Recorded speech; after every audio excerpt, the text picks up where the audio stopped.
So game of the year debates are very interesting because what you're essentially saying is this is the best game for the past year across all platforms. Now most of the time you see these big AAA titles, these big budget releases win game of the year, but a couple of years ago an indie game called Gone Home received game of the year from many top publications, big publications, and unfortunately I never had a chance to play it because I'm not a PC gamer.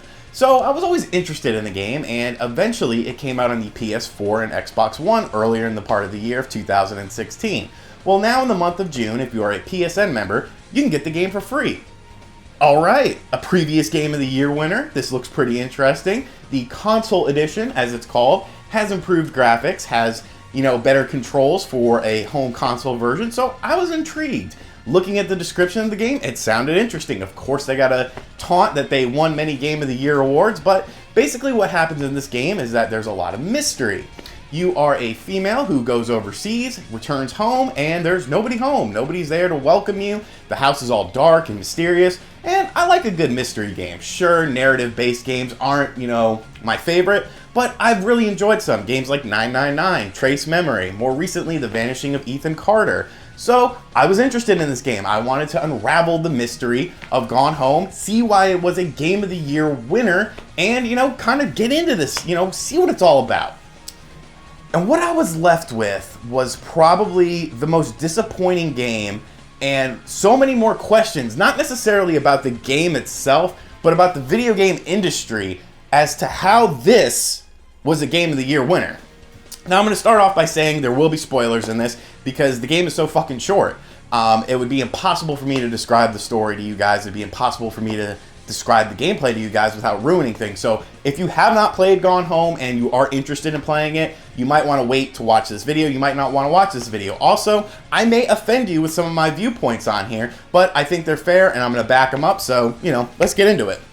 So Gone Home starts out, like I said, you're this girl who visits overseas and comes home, your family's not there. You come home, the house is dark, it's a dark and stormy night, so immediately I'm thinking, okay, there's going to be, a good mystery element, there's going to be some sort of horror elements in here, maybe, and, it'll be a good time. So go in the house and you start looking around, and the basis of the game, of course, is just exploring. You're exploring this large house that your family has recently moved into.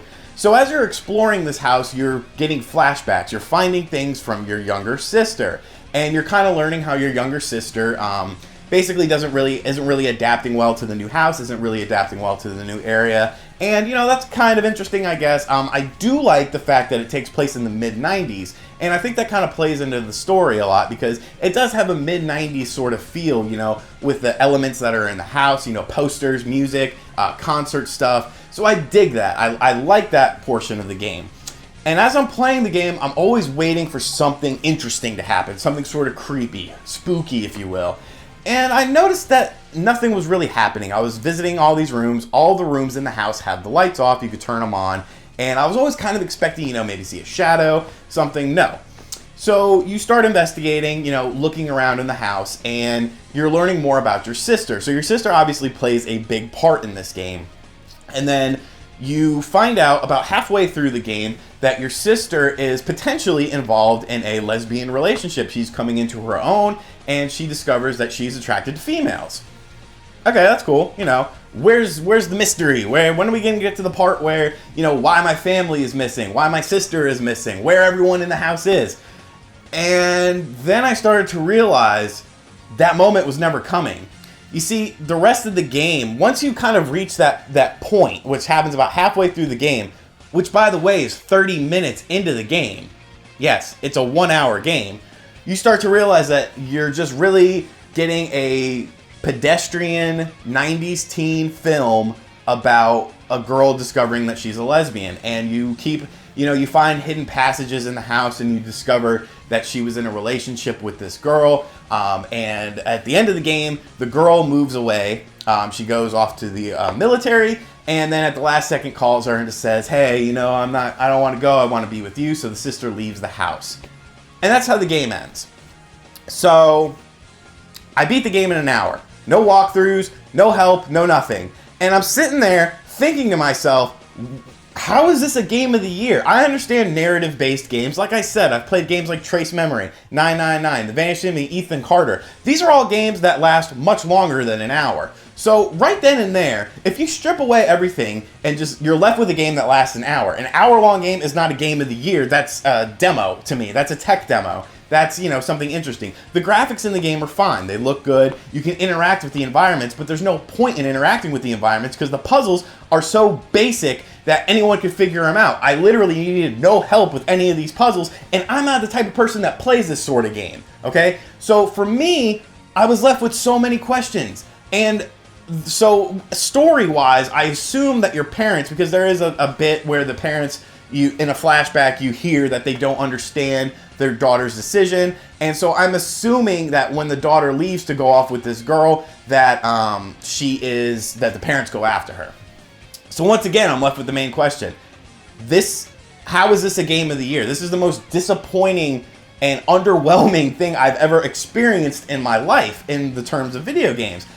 And then I came to a realization, and this is the part where people are going to get offended, but it's true. The only reason I feel that this game was given any sort of notoriety is because the relationship between the sister and her lover, they're lesbians. And I don't think that's fair because that's not a big deal. I don't care about a person's sexual orientation or identity or anything like that because that's not my business. I understand that's a catalyst for the story, but when you're promoting the story, in the description, in the marketing stuff, it's promoted as a mystery game, but when you find out the mystery is your sister's sexual identity that you find out halfway through the game and the rest of the game is just her and this girl developing a relationship, how is that a mystery? What is the point of this? There's no reason to ever play this game again because you've experienced it once in that 1 hour that you played it. And I know some people are going to say, well, you're just being a misogynist, you're against women in video games. That's bullshit because some of my favorite video games are lead characters with women. The Tomb Raider series. If you want to go about the lesbian route, you could go with Fear Effect, which is a fantastic game that featured a lesbian lead character. If you want to go the homosexual route or the bisexual route, let's take a look at Metal Gear Solid 2 and 3, which featured Vamp and Colonel Volgin, respectively. Sexual orientation is not a big deal to me. I don't care about a person's sexual orientation, race, anything like that, because I judge people for what they are. And I think that a lot of people missed that with this game because they gave it a free pass. Let me ask you something. If this girl was in love with a boy and the whole story was about a girl and a boy, would anyone have given two shits about this game? I honestly don't think so. It would have just been another cliche, poorly done indie game that with decent graphics but no real narrative, no real story. It's just so mind-blowing to me that this almost felt like it was put on a pedestal to push a social agenda.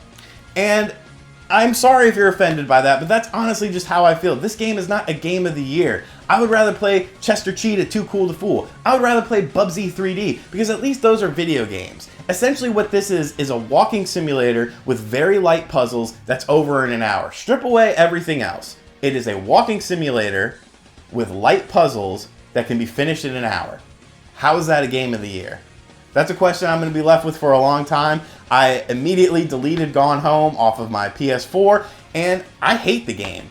I think, if you like it, that's fine. I totally understand that. Some people may get attached to the story, but the story is not that good to me. It's very pedestrian, and I just want to know your guys' thoughts. If you played Gone Home, if you haven't and you own a PS4, download it. It takes a little while, but the game's only going to last you an hour, so, no big deal. You could play through it in a night. And let me know what you think of it, because, honestly, that's not a game of the year to me. It is a run-of-the-mill, average indie game, and I love indie games, but this game is nothing special, and I'm really blown away that it was so well received. And let me know what you guys think of the game in the comments section below. Thank you for watching this video. Be sure to like, comment, and subscribe, and I'll see you guys next time. Later.